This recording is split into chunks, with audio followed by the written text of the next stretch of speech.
The superscription places this psalm in the wilderness of Judah. David is not in a cave this time. He is in open, exposed terrain, where the sun beats without mercy and water is scarce.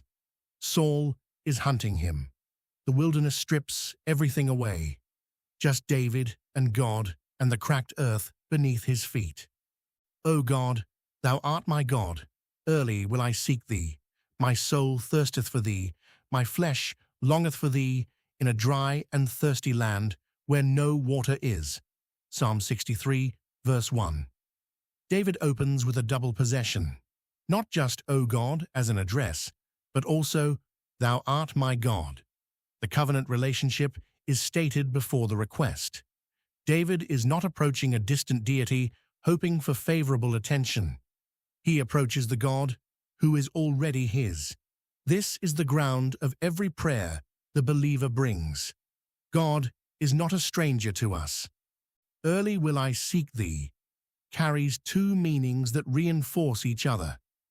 It refers to seeking God at dawn, before the day's demands press in and the mind fills with strategy and fear. It also carries the sense of seeking with urgency and priority, making God the first pursuit rather than the last resort. David does not wait until he has exhausted every option. He seeks God first before any plan forms. David uses the wilderness itself as his illustration. He is thirsty in dry terrain, and that physical condition becomes the language for his spiritual state. David's soul thirsts in the way a man thirsts when water has been absent for hours in desert heat. His longing is not comfortable nor polite. It is the ache of genuine need pressing upon him. The dry land, where no water exists, describes not only David's situation, it expresses every condition in which God's presence feels distant and the soul recognizes that it cannot survive without him. David's physical and spiritual thirst run parallel, each making the other more vivid. To see thy power and thy glory, so as I have seen thee in the sanctuary. Psalm 63 verse 2. David names what he thirsts for, not rescue nor Saul's defeat. David thirsts to see God's power and glory. The sanctuary is the reference point. David had stood in God's tabernacle, had worshipped where God's presence dwelt among Israel. He wants that experience again. David wants God himself.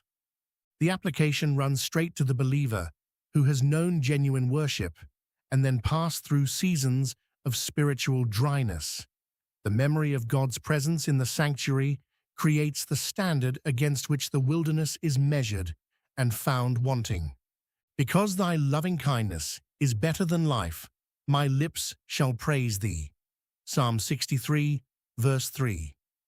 This verse is one of the most radical statements in the Psalter. David places God's loving kindness above life itself. Life is the most basic possession a person holds. Without it, nothing else functions.